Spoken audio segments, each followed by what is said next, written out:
Hello and welcome to this virtual panel session from Foodservice Consultant Society International, FCSI, where we will be discussing how technology can further a food service business. My name is Tina Nielsen. I'm from Progressive Content and I'm the editor of FCSI's Food Service Consultant magazine. This session is supported by Irinox North America, and we are extremely happy to be joined by two leading food service consultants for this conversation.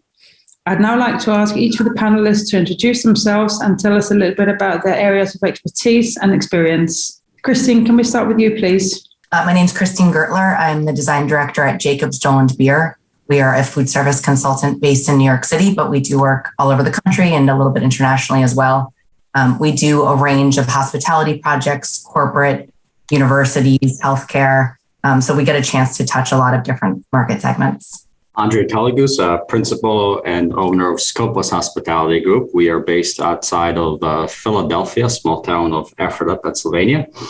And we specialize a lot in healthcare, senior living, corporate specialty projects, and also work nationally, as well as some North America projects in this region. Ronald and Bakergem, president of Irinox North America. We are the North American subsidiary of Irinox SPA, our parent company, the factory that manufactures our equipment.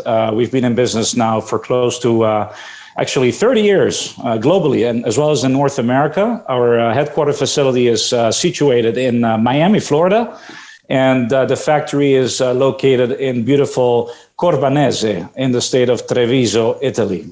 And it's a pleasure having Christine and Andrey on this panel, and as well as you, Tina. Thank you for the invitation. I think to start off, it might make sense to try and just set the scene a little bit and hear from your point of view what kind of medium and long-term trends you see in food service at the minute. One of the trends that we're seeing is, I think, in corporate dining, you're going to see a lot more emphasis on food service as people are trying to get employees back to the office after they've worked remotely for so long. Food has been an incentive at a lot of companies, but it's also been a gathering place for employees. So for people that work remotely or maybe are in a hybrid approach of working from home and coming to the office for a few days a week, I think that's going to be a central element in bringing groups together and teams together to collaborate and share ideas in person. For us, specializing in senior living, which is, I want us not to think about it as nursing care. It's more like resort living. So imagine senior living kind of resort community has a lot of restaurants, and imagine what happened with the pandemic. Those restaurants got shut down, right? So what happened? There was a big spike of takeout and to go, and our kitchens and our venues had to flip and accommodate that to go demand and service style. So we feel like that has created a big trend with takeout and to go. Yes, the restaurants reopened, but it created a culture of convenience, right? So now I have a feeling that, hey, it works. It's not bad. I can actually pick up my phone or go to my app, place an order, it gets delivered to my apartment and room. So it's not necessarily a bad thing. So we see that a big portion of that culture and trend is going to stay as we continue. And I suppose that's the same in commercial food service and in restaurants. That's a trend that will definitely be staying, I guess. Absolutely. And I think people have gotten used to it in working from home and doing remote ordering more often. We're going to start seeing it even more. And we have seen it more in the hospitality side already. On the corporate side, I think you're going to start seeing that be a more prevalent pre-order pickup or delivery within a vertical stack, within a building to central pickup locations. From kind of a simple pickup to things like hot and cold food lockers where food can be stored and held for longer periods of time. Ronald, from a manufacturing point of view, what are the trends that you are seeing in the market? Well, I would say that, as Andrey was alluding to, with the future of the restaurant landscape changing so fast, I think most restaurant groups and chains will have to continue finding new ways to feed customers outside of their four walls, plain simple.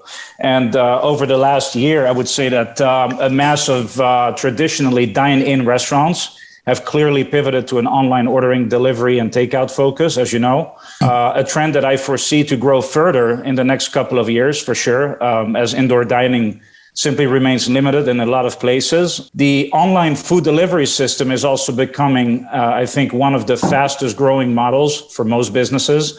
to stay or become more profitable in a way. Online food ordering industry growth rates, as a matter of fact, have skyrocketed as you know, millions of customers have shown themselves more than willing to have food delivered at the press of a button.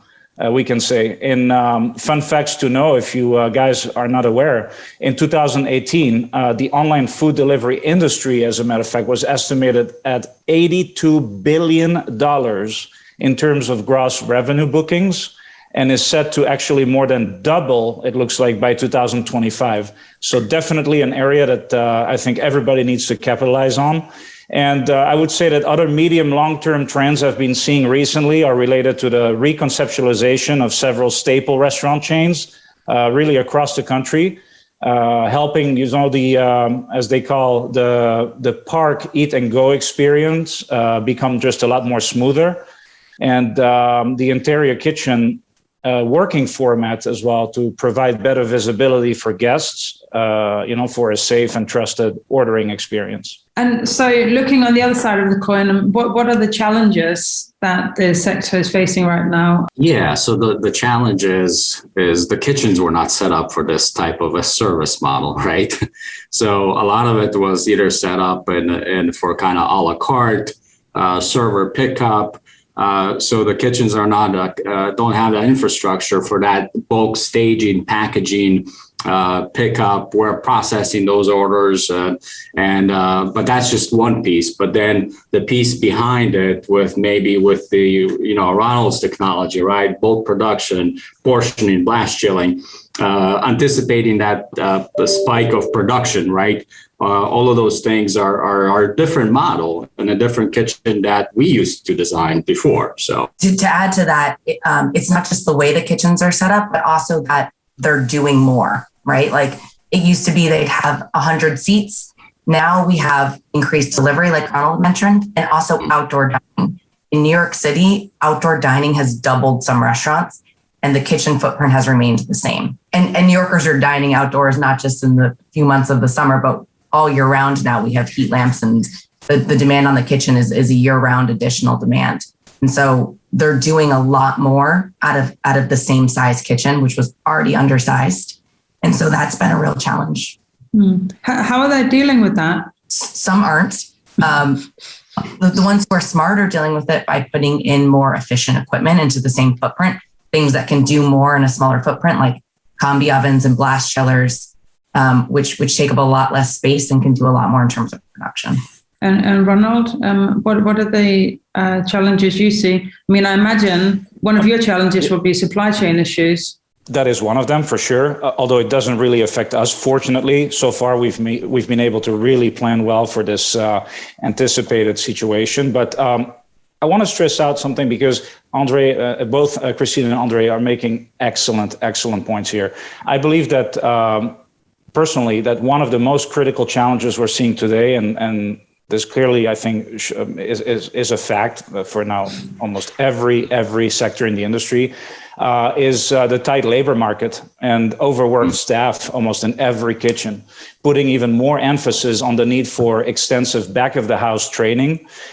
This obviously applies to companies like us as well. Training is just absolutely crucial and essential to everything we do moving forward to learn better about our clients' operations, better serve our clients, obviously.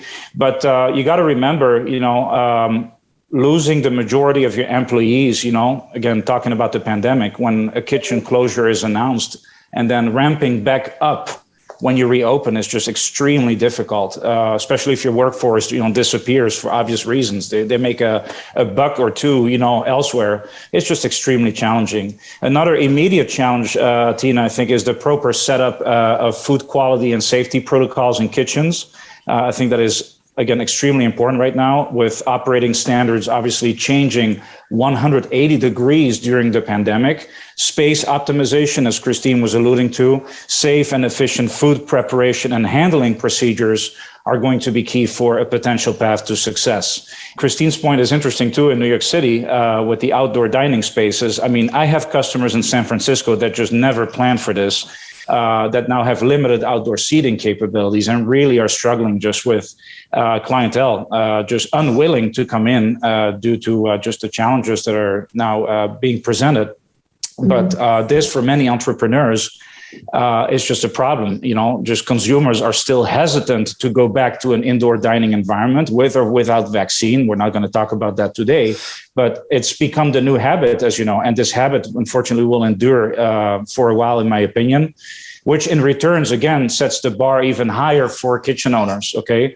Kitchen owners will just need to bring in more creativity, I guess, and have to work smarter, indeed, using pieces of equipment like ours, blast chillers and shock freezers, or effective combis, to generate a higher bottom line. Needless to say, of course, that key food ingredient costs have risen globally to reach a record high. This in the context of a very strong market demand for quality proteins, for example, really leading to higher inventory costs, for example, for operators, and brings just more struggle for consumers, that are already grappling with financial pressure from the loss of jobs or incomes. Is technology the way around this staffing problem, for example? I mean, I don't know, Andrey, do you see the same issues with staffing in your market segment? It's huge. Yes. I mean, that's, it was even surprising to me as I'm touring some of these our projects that we're in the process of renovating, and just to listen to the operators having a side conversation, say, listen, so-and-so didn't show up. I'm going to not able to be opening that venue for lunch.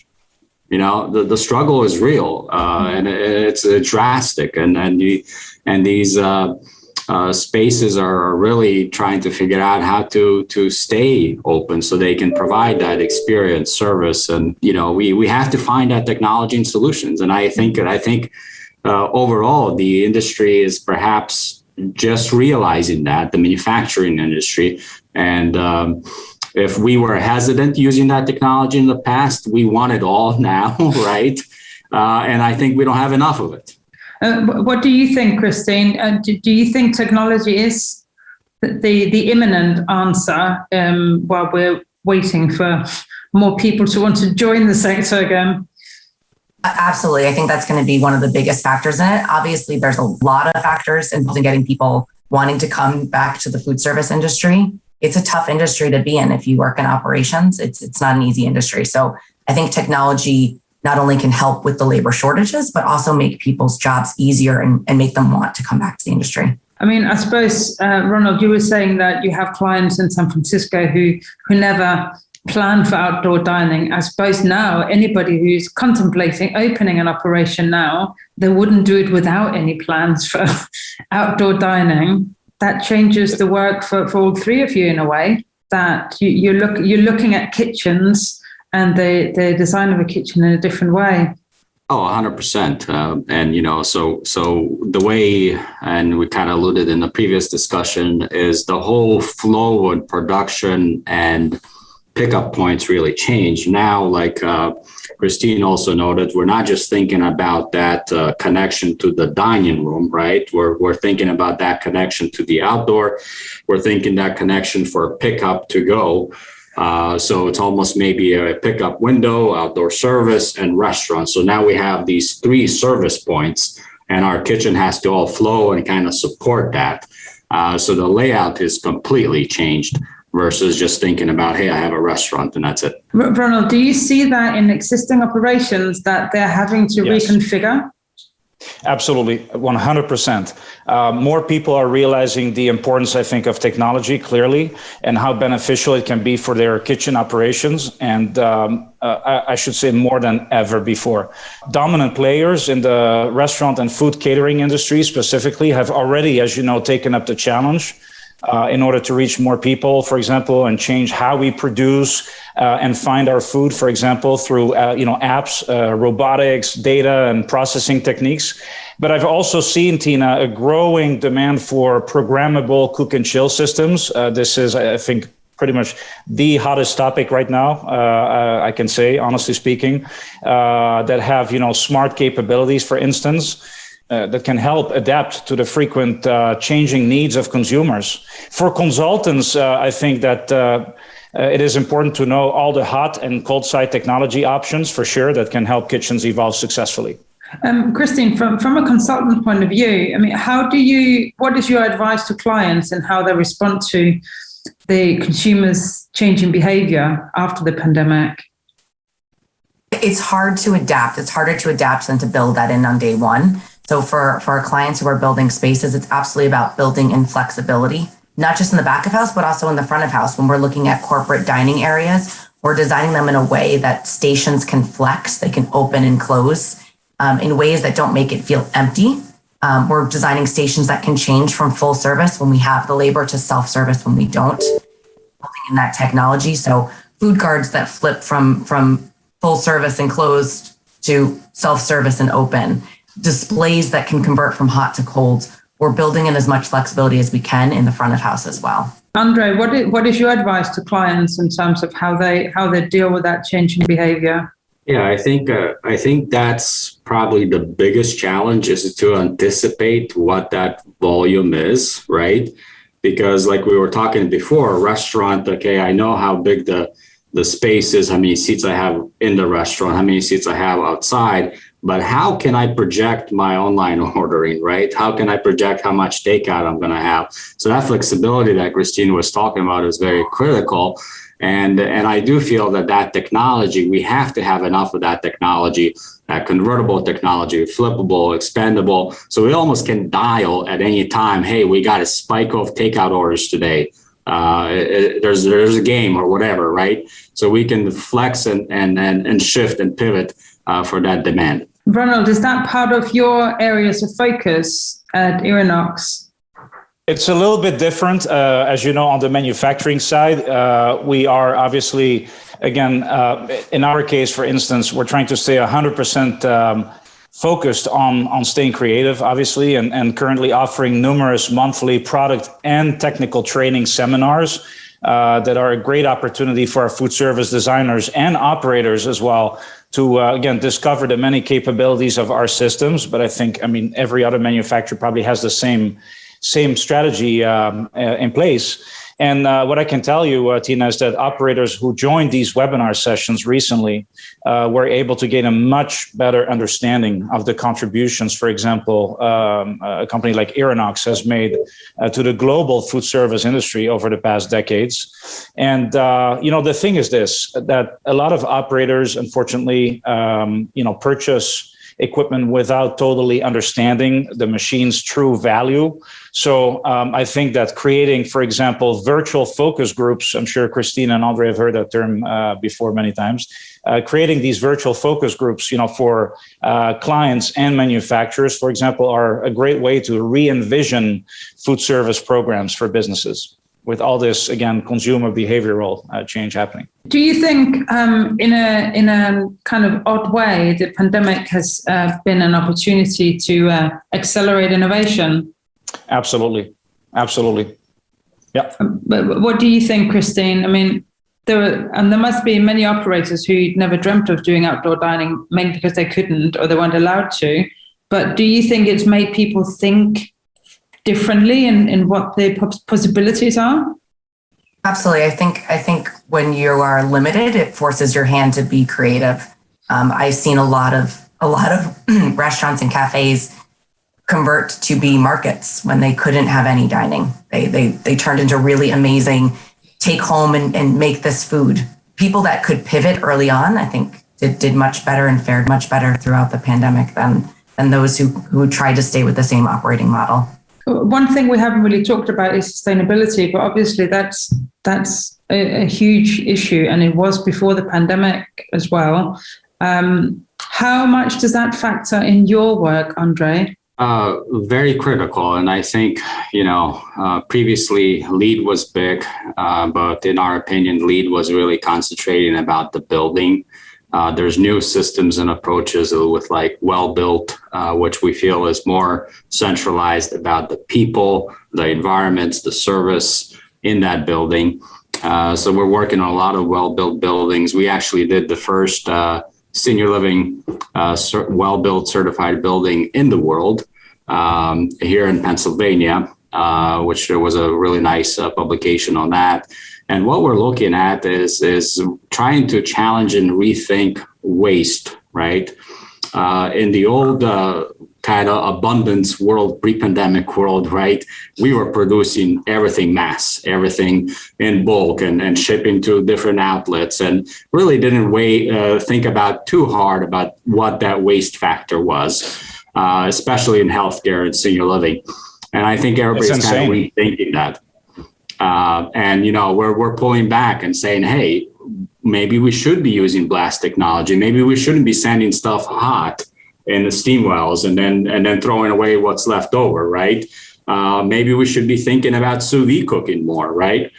So those things are really, all of that is really on the table now, and reducing that production waste and service waste. I fully agree with that statement Andrey just made. There's a lot of great energy being directed towards anti-waste initiatives in our industry. It's a topic that I'm really passionate about.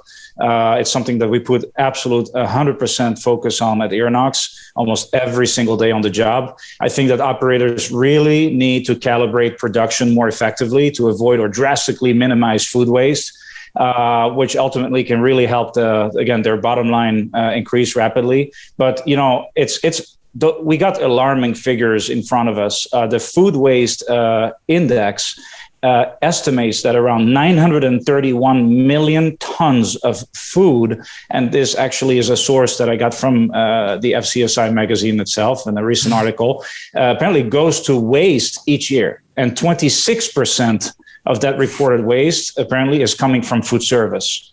So it's insane. It's really a huge area of opportunity. Absolutely. Mm-hmm. Absolutely, I agree. I think people are also paying more attention to it. It might be something that end users didn't really think as much about or care as much about, but I think they're caring more. They're seeing it. They want it communicated to them. Food waste is obviously reducing food waste is obviously a really big priority. Also, what do you do with the food waste that you do have? Hopefully it's reduced, but kind of reducing that further and decreasing the impact on the landfill. So having organic waste handling equipment that can further reduce it or turn it into compostables. We're seeing more facilities looking at that more carefully. Yeah, that technology, unfortunately, kind of, I think pre-pandemic was always a wish list item or a very expensive item and kind of overlooked very quickly. But post-pandemic, I think people are really looking at the value that it might bring and rethinking the return. Yeah, I agree with that. I think there's a lot of things that might have been considered nice to haves, like combi ovens, blast chillers, waste handling equipment that were larger ticket items that might have gotten VE'd out before. But I think people now, the space it saves, the labor it saves, the food waste. So hopefully that does become something that people see the value in instead of seeing it as a cost. Christine and Andrey, I mean, how well are manufacturers keeping up with this sustainability challenge, in your opinion? We're happy for what was available in the market, but we want more. And I can't tell you what that more is, but we certainly want to challenge the manufacturers and say, listen, get together, set up panels. We would love to brainstorm, collaborate, because I don't know what the answer is, but I believe the industry is primed for rethinking that. And we are rethinking how we can, but perhaps we should all come together and find those solutions. I don't know what they are. It is, I think, really such a shame to still find out that just so many no disrespect intended for the record, that so many design firms just still are well unaware of some of these technology solutions. Because I repeat, I think we just need to increase the frequency of these, virtual focus groups and panels. And again, training webinars between manufacturers, again, and the design community that can help them really understand how some of these pieces of equipment, marry well with one another. Again, speaking of, for instance, blast chillers, pairing up to combis is a no-brainer these days, and that's something that unfortunately not a lot of design firms understand. You still see a lot of traditional equipment going in, and the traditional way is no longer okay. We've evolved.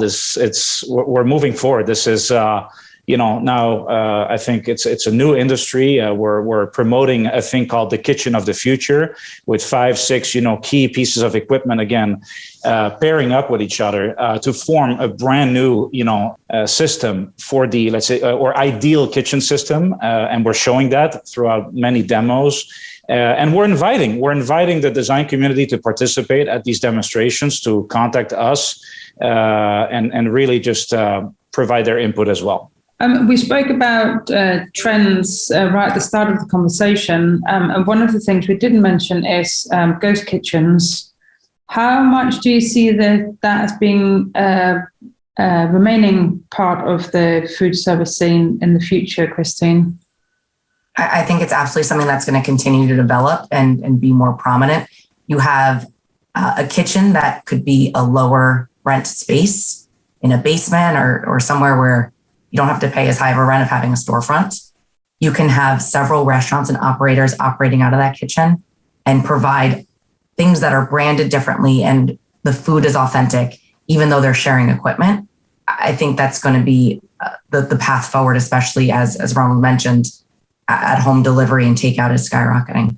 When we spoke about sustainability before, we kind of touched on waste mainly, but what are the other points of focus? Net zero targets is one conversation, but refrigerant is another big conversation as well. How significant is that right now, Ronald? Tell me all about it.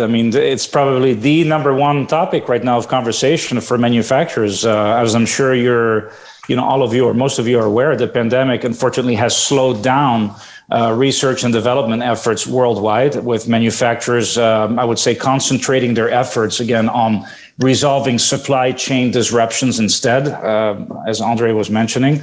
Sustainability, though, again, remains a high priority for us and I think the entire industry overall. Driven in part, as you know, by regulatory standards now, such as the EPA low global warming potential refrigerants or Energy Star ratings. So in our particular case, Tina, I can say that Irinox always aimed at becoming the first 100% HFC-free refrigeration equipment manufacturer in its category. And I'm honestly proud to say that we've succeeded at this mission, as a matter of fact, last year. Towards the end of 2019, when we first introduced the Multi-Fresh Next line, the first ever built eco-friendly blast chiller in the industry using natural refrigerant called R290 gas for regions. And we're working on a CO2 solution now for remote roll-in systems as well, which again will turn us into, I repeat, 100% HFC-free manufacturer. So super exciting things in the pipe. That's good progress. From a consultant's point of view, Andrey and Christine, when you go to meet with a client, say for the first or the second time, how interested are they in the sustainability aspect? And to what extent is your role an educating role, I suppose? They're absolutely concerned about it, especially for newer buildings and for new builds where it's going to have the biggest impact. We have clients who are, like Andrey mentioned before, looking beyond just LEED and looking beyond the credits to be more sustainable and make the environment better for the people who are working in it as well. So I think there's an engagement from that level, but there's also an engagement from the people who are in the building, right? They want to know that they want it communicated to them that it was built in a way that is environmentally friendly. They want to see that, and they see it a lot in food service. Where is the food being sourced from? Are we using compostable disposables or permanent wares? That's kind of the biggest area where I think guests are looking to see that it is sustainable, not just in the design, but also in the way it's operated. Mm. And so I guess that means in turn that the people you deal with, the operators, they're receptive to implementing that new technology that can make them more sustainable. Absolutely. And I think they're willing to spend a little more money for that. Okay. Whereas that might have been something that was VE'd out more often. I think now they're willing to spend a little more money because they know it's going to end up costing them less in the long term, and it's the right thing to do. And I think it depends where that project is, right? What area it is. Like our projects in Boston, Seattle, Portland, right? They're more aware of that. They're more talking about it, and it becomes more the basis of the project, and becomes kind of like the design requirement. No gas in the kitchen. We're seeing a lot of that in Seattle now, in projects that we're doing. Same thing with Boston. So that's really coming around and kind of changing how and what equipment we select and specify in the back of the house. Okay, all right. We're seeing that in New York too, a shift towards electric only cooking. That's gonna be a big talking point coming up, I suppose. Absolutely, because for a lot of chefs, they still want gas equipment, and the electric equipment hasn't quite reached what all the gas equipment can do. So I think that is an area of potential development on the manufacturer side. To close off the conversation, I wonder if you can tell me a little bit, look into your crystal balls and tell me what you see coming down the track in terms of trends in food service. What's coming next, Andrey?